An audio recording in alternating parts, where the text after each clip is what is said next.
Market Mantra. Market Mantra. Market Mantra. Market Mantra. Market Mantra.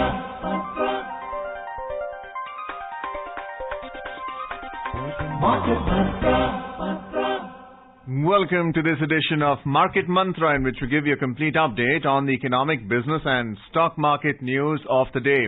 I'm Arjun Chaudhary and with me is my co-anchor in Hindi, Manoj Pathak. नमस्कार, market मंत्र के ताजा अंक में आपका स्वागत है।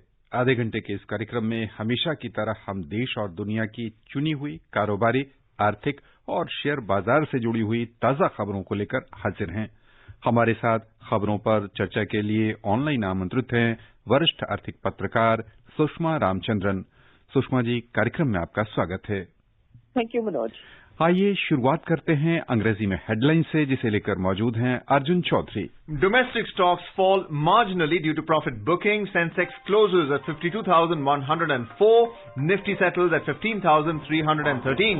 Global equity indices climb on optimism about economic recovery worldwide. And oil prices rise amid production hurdles in the US and West Asia. घरेलू शेयर बाजार में मुनाफा वसूली से मामूली गिरावट के साथ बंद हुए प्रमुख सूचकांक। सेंसेक्स 52,104 पर आया, निफ्टी 15,313 दर्ज हुआ।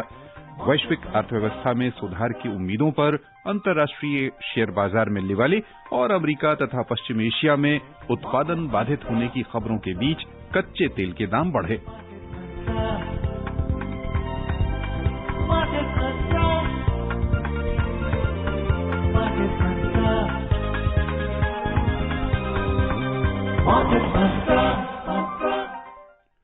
कल रिकॉर्ड ऊंचाई पर पहुंचने के बाद आज घरेलू शेयर बाजार में कुल मिलाकर मुनाफा वसूली देखने को मिली। हालांकि प्रमुख सूचकांक बिना किसी खास उतार चढ़ाव के बंद हुए। बॉम्बे स्टॉक एक्सचेंज का सेंसेक्स कारोबार के अंत में 50 अंक यानी 0.1% नुकसान के साथ 52,104 पर बंद हुआ। उधर नेशनल स्टॉक एक्सचेंज का निफ्टी 1 अंक घटकर 15,313 दर्ज हुआ। विस्तृत बाजारों की ओर चलें तो छोटी और मझोली कंपनियों के शेयरों की लिवाली कुल मिलाकर तेज रही। बीएसई मिड कैप इंडेक्स 0.19% लाभ के साथ बंद हुआ। स्मॉल कैप इंडेक्स में 0.43% की वृद्धि हुई। Sensex today fell marginally amid profit booking as stocks hit record highs in the previous session. The BSE Sensex closed 50 points or 0.1% down at 52,104, even as global cues were positive. The NSE Nifty settled almost flat as it slipped 1 point or 0.01% to finish at 15,313. On the other hand, broader markets at the BSE gained. The BSE Mid-Cap Index gained 0.19%, while the BSE Small Cap Index appreciated by 0.43%. In the Sensex pack, shares of 14 companies climbed while 16 logged losses. Power Grid was the top gainer as it climbed 6.2%, followed by ONGC, which surged by 5.4%. NTPC gained 2.9% and Kotak Bank appreciated by 1.8%.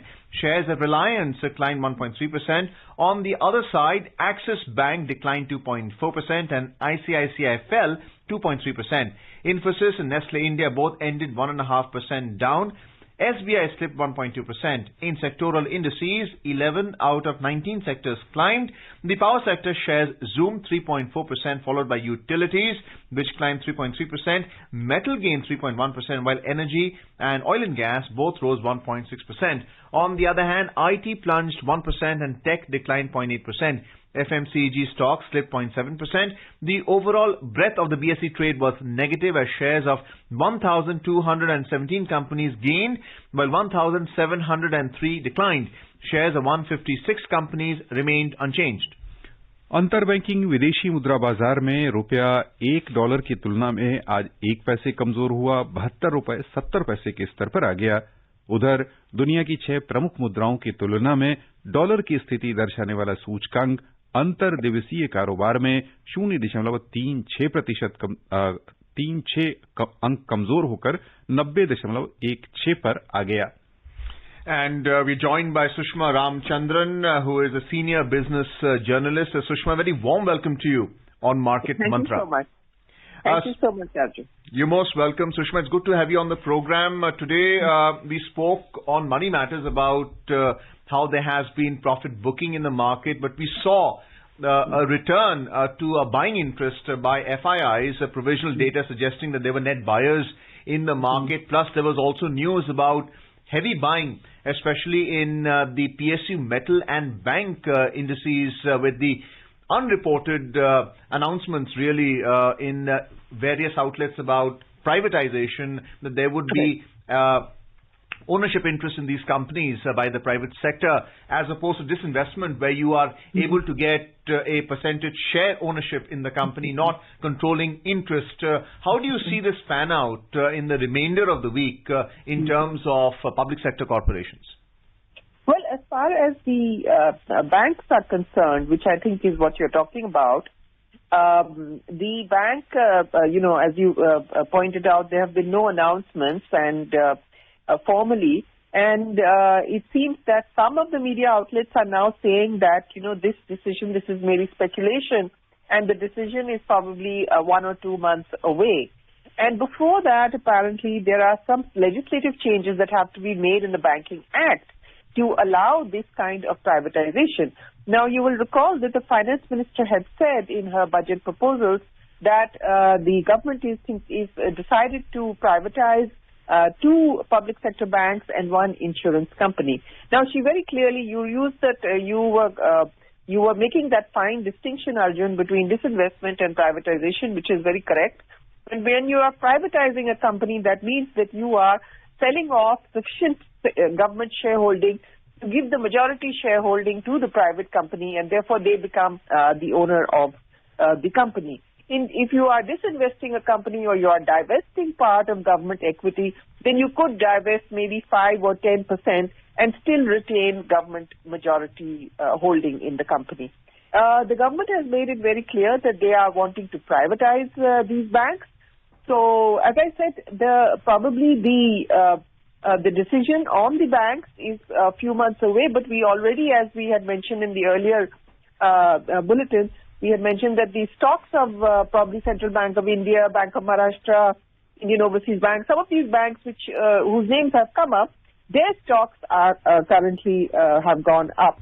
But I think probably the government must be trying to clarify the situation. So as you talked about panning out, I suspect that there will be a cooling off in the days to come. Sushma ji, banking sector में जिस तरह से कह लें परिवर्तन के प्रयास चल रहे हैं, कुछ बैंकों का पूंजीकरण बढ़ाने की बात चल रही है, ऐसे में निकट भविष्य का अर्थ भी 1, 2, 3, 4 वर्ष हम ले सकते हैं, उसमें कोई भारतीय बैंक ऐसा दिख रहा है जो वैश्विक स्तर का बैंक बन सके सभी प्रयासों के बाद और विश्व अर्थव्यवस्था में उसकी धमक महसूस की जाने लगे, ऐसे आसार दिख रहे हैं क्या? देखिए, हमारे पास अभी तो बहुत जो बैंक्स हैं, कुछ तो बहुत बड़े हैं. अगर आप स्टेट बैंक ऑफ इंडिया को ही ले लें, वो बहुत बड़ा बैंक है और वो विश्व भर में जरूर ऐसा बन सकता है, मतलब ग्लोबल बैंक बन सकता है. आप HDFC बैंक ले लें, बहुत एफिशिएंटली रन बैंक है. ICICI बैंक भी है, लेकिन उसमें आजकल थोड़ी सी उसकी चमक धीमी हो गई है, क्योंकि उनके जो पहले चीफ एग्जीक्यूटिव थे उनके ऊपर अभी केस है. लेकिन हमारे पास है ऐसे कंटेंडर्स जो कि कर सकते हैं. सरकार मेरे ख्याल इस वक्त यही चाह रही है कि जो हमारे छोटे छोटे बैंक हैं, छोटे नेशनलाइज्ड बैंक हैं, उनकी कंसोलिडेशन हो जाए. और ये नहीं कि हमारे पास बैंकिंग इंडस्ट्री में बहुत सारे बैंक्स हो, थोड़े से बैंक्स हो, लेकिन वो बड़े हो और इसलिए उनकी एफिशिएंसी और प्रोडक्टिविटी ज्यादा होगी. तो आने वाले दिनों में आपकी बात ठीक है, ये जो टाइम स्पैन होगा, ये 3-4 साल का टाइम स्पैन होना चाहिए, जिसमें हम किसी 1 या 2 बैंक या 3 बैंक को भी देख सकते हैं जो ग्लोबल स्तर पर अपना रोल प्ले कर सके. We also saw power sector stocks go up by as much as 400%. That kind of capital gain. What's the news driving the pricing of power sector stocks? Well, I think it is overall the atmosphere that reforms are going to go ahead, and there is the fact that the budget has made it very clear that it is going to be, there's going to be a lot of expenditure on the infrastructure sector, and power is definitely one of the key components over there. So I think this is what is driving this particular area because, as I said, power is a very critical component. Power, roads, highways, ports, airports, these are the areas that one is looking forward to for greater investment greater spending by the government. Sushma ji, आज metal sector की भी अच्छी खासी तेजी रही है। इसे एक दिवसीय कारक माना जाए, यानी आज के कारोबार में उछाल मिला, या इसे भी हम जोड़कर देख सकते हैं कि जो ग्रीन शूट्स आपने दोपहर चर्चा में कहा था कि दिख रहे हैं, तो धातु कीमतों में चमक के पीछे कहीं दूरगामी असर भी तो नहीं है? हाँ, देखिए, ये जो ट्रेंड मेटल्स में है वो ग्लोबल ट्रेंड्स के मतलब दर्शा रहा है कि अगर आपके कॉपर का फॉर इंस्टेंस उसके रेट्स बढ़ रहे हैं, आयरन ओर के रेट्स बढ़ रहे हैं, एल्यूमिनियम के भी रेट्स बढ़ रहे हैं, तो और टिन, मरकरी, काफी सारे जो मेटल्स हैं उनकी डिमांड बढ़ रही है। और इंडिया में इतनी डिमांड नहीं बढ़ रही, हालांकि ग्रीन शूट्स आ रहे हैं, लेकिन इतनी डिमांड नहीं बढ़ रही। लेकिन चाइना में वहां रिकवरी बहुत तेजी से आ रही है और वहां पर मेटल्स की डिमांड हो रही है, और मेटल्स की जो सप्लाई है अभी इतनी गियर्ड अप नहीं है इस डिमांड के लिए। तो इस वजह से ये जो ग्लोबल ट्रेंड है, मेटल्स के जो दाम है वो बढ़ रहे हैं, और इसलिए हमारे देश में भी मेटल्स के जो प्राइसेस हैं बढ़ रहे हैं। So it's reflecting how commodity prices globally are being priced right now, whether it's crude or it's precious metals or it's other industrial metals, for that matter, companies that are dealing in these kind of commodities. Is that correct? Yes. The metals trend, the demand, it is mirroring a global trend of rising prices, and that rising prices is linked to the higher demand, especially, as I said, in China, which is major consumer of metals, and the fact that the recovery in China has been so much swifter than in the rest of the world. So their factories are moving, and they are using this requirement of all these metals, whether it's iron ore or aluminum, copper, tin, everything. What about the currency market? If you compare the rupee to the dollar, the rupee has been strengthening for the last month, and ever since the budget was announced, we have seen obviously public sector corporations go up, the Nifty and Sensex go up by as much as 15%, but also the currency, the rupee, has been firming up against the dollar, and even in the international basket of currencies, the dollar has been weakening against some of the others. What are the key reasons? Well, I think largely the reason is that India is seen as one of the emerging economies which is likely to recover fairly quickly from the pandemic. And as we talked about the green shoots right in the beginning of this conversation, that the indicators are there, and even the IMF and other international agencies. I mean, no one is pegging growth rate for fiscal year 21 at less than 10%. So, I mean, IMF has talked about 11.5%. So, when even international agencies are rating it so high, you are seeing global liquidity. The funds are moving towards India. Among, of course, there are other countries also, but there is definitely a potential is being seen, an upside in sending funding to India, and that obviously impacts on the rupee, which has been strengthening. Specific to liquidity, we are seeing a great deal of inflows into the markets, especially through hedge funds and other types of FIIs and FPI investors from tax havens or even otherwise. How long do you expect this liquidity to continue through the Federal Reserve, which is allowing for almost 0% interest loans to these hedge funds so that they can trade in emerging markets like India? How long do you see this trend continuing with a change in the presidential guard? I think we will be lucky because the new U.S. administration has just taken over, and they are keen to push through this 1.9 trillion stimulus package, and there is therefore a great likelihood that this kind of easing will continue for at least 1 or 2 years. So I think this was something this has been discussed before the U.S. elections, and the Democrats, you have a Democratic president. The Democrats have been in favor of a larger stimulus package, and that obviously, indirectly impacts India.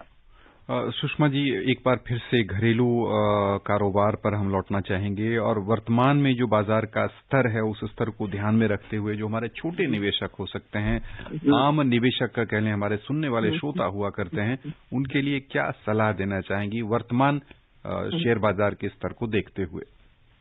देखिए, market तो अभी बढ़ रहा है और अभी भी वक्त है। आप अगर अच्छे स्टॉक्स को चुने तो अच्छे स्टॉक्स उनको ध्यान से देखें कि कौन से उनकी जो प्राइस अर्निंग्स रेशियो देखें, उनकी जो हिस्ट्री देखें, अच्छे स्टॉक्स को चुनें और आप चुन के, और आजकल ये इन्वेस्टमेंट एडवाइस भी आपकी ऑनलाइन, आपके बहुत अच्छे कुछ काफी प्लेटफॉर्म्स आ गए हैं जिनसे आप सलाह भी ले सकते हैं।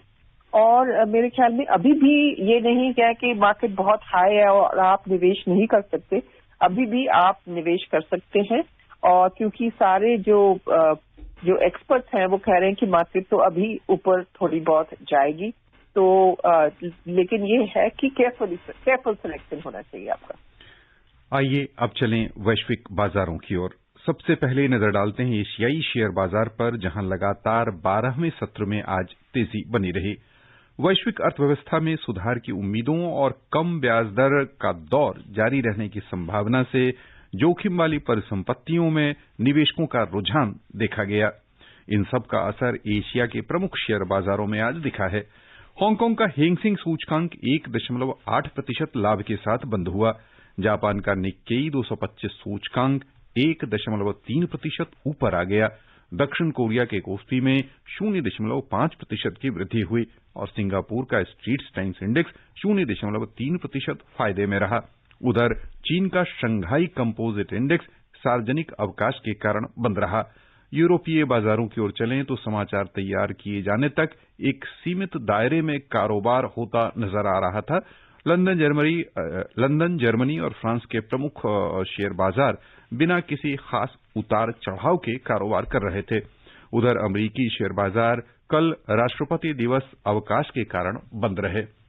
Sushma, clearly, if you look at the Asian share market specific to the China mainland, the companies are linked to their factory system and how the factory data reflects their productivity. What is the China story telling us when we look at India? Are we looking at manufacturing coming back with their consumption drive for commodities? Is India able to compete effectively? And why is it that both the markets are actually in sync? We are seeing a rise in the Asian markets and therefore a rise in the domestic stock markets also. Why is that the case? Well, I think first of all, the rise in stock markets, whether it is in Asia, whether it is in India, and whether it is in Europe or the US, is linked very closely to the fact that the vaccination drive has commenced all over the world. And there is what people are talking about as vaccine optimism. Even though the virus is raging in the US and you have many lockdowns in Europe, there is a feeling that, there is light at the end of the tunnel because of the vaccination. In Japan, for instance, now Asian markets have been up, positive. One of the reasons is Japan is likely to launch its vaccination drive this week. And China, as I mentioned earlier, is already getting back to normalcy, and its factories are, working round the clock. So at least in the Asian region, there is a feeling that life is going to slowly get back to normal. Even India, the numbers of the COVID have gone down very dramatically, and the vaccination drive has been launched. So when you talk of, but of course, when you talk of competing with the China market, that remains very difficult. Even before the virus, we were far behind China in terms of competitiveness. And now I think we need to work, probably 10 times harder to catch up with a country like China. One of the positives in our favor is that now people are worried about setting up establishments, factories in China, and they're looking to alternatives. But it's not necessary. Some of them are actually and have actually come to India. But then again, it depends on the ease of doing business, how fast we are able to reduce our red tape, because many companies are shifting from China to Vietnam, Cambodia, or even Indonesia. So they find that it's much easier and quicker to set up industries there. One of the things... Yes, please finish. I'm sorry I interrupted. No. One of the things that was, of course, mentioned even in the budget proposals, that they are trying to improve the ease of doing business and making it easier to set up industries here. And I think that's where the government needs to go faster. Sushma, we've seen a trend in both India and China that the profitability of the companies has gone up, especially by bringing down their overheads and the rents and wages also coming down. With the profitability going up, shareholders are reaping the benefits through capital gains and dividends declared.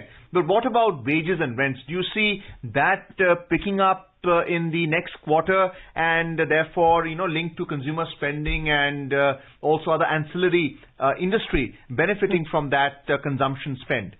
That's a very important aspect that you have pointed out, wages and rent. And this is something that small and medium industries are facing a big problem in dealing with this issue, how to ensure that they are able to pay their employees sufficiently, that they are able to pay their rent. And this is where I feel that perhaps the budget proposals could have done a little more in helping out small and medium enterprises. But I think that hopefully things will improve as, profitability. Of course, the results of companies that are going in are showing increase in profitability, but largely in key areas like, for instance, information technology, where profitability levels have really gone through the roof. FMCG companies are also doing very well. Automobiles, four-wheelers, two-wheelers are all doing well. So these are the sectors and pharma companies, of course, not to forget them. These are the areas that are doing well. And perhaps, I don't know if the government might like to think again and give a little more support to the MSME sector. Sushma ji, हम आपका ध्यान विश्व अर्थव्यवस्था की ओर आकृष्ट करना चाहेंगे और समझना चाहेंगे उस प्रक्रिया को जिसके तहत पूरे कोरोना काल में अभी तक जो बड़ी कंपनियां हैं उनके मुनाफे में कह लें कि काफी बड़ा यानी काफी अधिक बढ़ोतरी हुई है, जबकि छोटी कंपनियां या कह लें कि जहां कर्मचारियों की संख्या कम रही है उन पर असर अधिक पड़ा है। यानी एक ओर हम अर्थव्यवस्था में सुधार की उम्मीदें देख रहे हैं, लेकिन इसका लाभ गिने चुने कंपनियों तक होता क्या नहीं जा रहा? क्या वहां पर काम करने की आवश्यकता नहीं? हाँ, बिल्कुल आपकी बात ठीक है। वही जो हम इंडिया में देख रहे हैं वही विश्व स्तर पे भी वही है कि जो जैसे कहते हैं ना बिग टेक कंपनीज, उनको बहुत फायदा हुआ है। अब ये जो सारा वर्क फ्रॉम होम जो चल रहा है, रिमोट वर्किंग जिसकी जरूरत है, जिसके बिना हमारा काम नहीं चल रहा था, तो इससे काफी कंपनीज जो बिल्कुल जिसके बारे में हमने कभी सुना नहीं था। अब जूम को ही देख लीजिए, जूम के बारे में आपने पैंडेमिक से पहले सुना नहीं होगा। ये बिल्कुल बहुत बड़ी कंपनी हो गई है अब।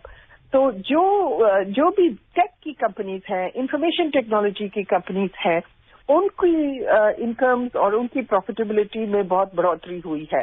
लेकिन छोटी कंपनीज जो मैन्युफैक्चरिंग है, कंपनीज हैं, स्मॉल और मीडियम, चाहे हमारे देश में हो, चाहे अमेरिका में हो, यूरोप में हो, जापान में हो, उनके ऊपर काफी प्रेशर पड़ा है। और ये मेरे ख्याल में काफी टाइम लगेगा कि ये जो कंपनीज हैं इनको इस जो डिप्रेशन से ऊपर आने के लिए। If you look at the auto market that's picked up, it does reflect on consumer spending also for electric vehicles and alternative fuel. But we're seeing the entry of companies like Tesla into India, especially South India, setting up a manufacturing base. But apart from the EV technology, we're also seeing a change in the medium of exchange where companies like Tesla are also willing to accept bitcoins as a means of consideration to buy their product. How do you see the Bitcoin revolution right now, with the central bank having very strong reservations about the valuation of the Bitcoin and what's backing it really? Well, the Bitcoin is, I would say, a very elitist concept, but, you never know with these things how quickly they grow. I would tend to agree with the central bank because, in India, I would say that our central bank has taken much stronger steps against fraud and internet banking scams than perhaps other countries, because we have, even as far as credit cards are concerned, we have this two-step verification system that you do not have abroad. And though, we do have internet frauds, we do have banking scams, but we have, I would say, relatively less because of the cautious approach of the central bank on these issues. And I would think that, I would tend to agree with the central bank that perhaps it's not yet time for us to accept a very esoteric concept like the Bitcoin. आइए खबरों का सिलसिला आगे बढ़ाते हैं। केंद्रीय petroleum और प्राकृतिक गैस मंत्री धर्मेंद्र प्रधान ने कहा है कि देश अपनी पहुंच और सामर्थ्य को संतुलित करके सभी को समान रूप से ऊर्जा प्रदान करने के लिए एक वैश्विक मॉडल तैयार कर रहा है। श्री प्रधान ने कहा कि भारत हरित ऊर्जा परिवर्तन के लिए अपनी खुद की रणनीति और तौर तरीके तय करेगा। श्री प्रधान ने ये बातें आज नई दिल्ली में 11वें वर्ल्ड पेट्रो कोल कांग्रेस और वर्ल्ड फ्यूचर फ्यूल शिखर बैठक के संयुक्त सम्मेलन में कही। Moving on to the oil market. Oil prices today rose amid crude production hurdles in Texas, the biggest crude producing state in the U.S. Crude prices also gained as Yemen's Iran-aligned Houthi group said it struck airports in Saudi Arabia with drones, raising supply concerns in the world's biggest oil exporter. In intraday trade, Brent crude prices were trading around $63.20 per barrel, while WTI crude prices were around $59.90 per barrel. Sushma, what is your take on the oil market? We're seeing a rise in the price per barrel for crude, but we have no data right now on the shale oil producers. With the rising prices, why isn't it that shale oil producers are becoming more competitive? Their demand for production has gone up. Well, I think, of course, we know why the Brent crude has gone up. This is the OPEC Plus has taken a view on production cuts, and Saudi Arabia has unilaterally also done production cuts, and that has pushed up oil prices ever since October by about 20%. And it is, of course, a very worrying sign for India, because when you cross $60, that's where, it's difficult for India, which imports over 80% of its consumption, to deal with such a large oil import bill. As far as shale oil is concerned, they do not, they don't have this problem of having to contend with cuts in oil quota. They are not within OPEC. They produce as much as they want. So they are just lucky that the prices are going up. That in fact Saudi Arabia is pushing up the prices and they are getting the benefit of it. आइए चलें सर्राफा बाजार। घरेलू सर्राफा बाजार में आज सोने और चांदी की चमक तेज रही है। मल्टी कमोडिटी एक्सचेंज में सोने का मूल्य 60 रुपए बढ़ा 47,300 रुपए प्रति 10 ग्राम के स्तर पर पहुंच गया। उधर चांदी 70 रुपए उछलकर 70,200 रुपए प्रति किलो के स्तर पर पहुंच गई। हालांकि अंतर्राष्ट्रीय बाजारों में थोड़ी सी नरमी सोने चांदी के मूल्यों में दिखी। न्यूयॉर्क मर्केंटाइल एक्सचेंज में सोने का मूल्य कमजोर होकर $1,819.20 प्रति औंस पर आ गया। चांदी $27.70 प्रति औंस के स्तर पर पहुंच गई। और यहीं पर श्रोताओं की ओर से हम आपको सुषमा जी बहुत बहुत धन्यवाद देना चाहेंगे। Thank you. And before we close, a reminder of the headlines. Domestic stocks fall marginally due to profit booking. Sensex closes at 52,104. Nifty settles at 15,313. Global equity indices climb on optimism about economic recovery worldwide, and oil prices rise amid production hurdles in the US and West Asia. And that's it in this edition of Market Mantra. For now, goodbye.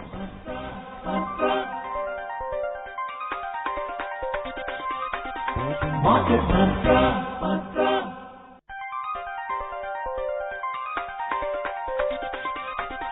Market Bhakra.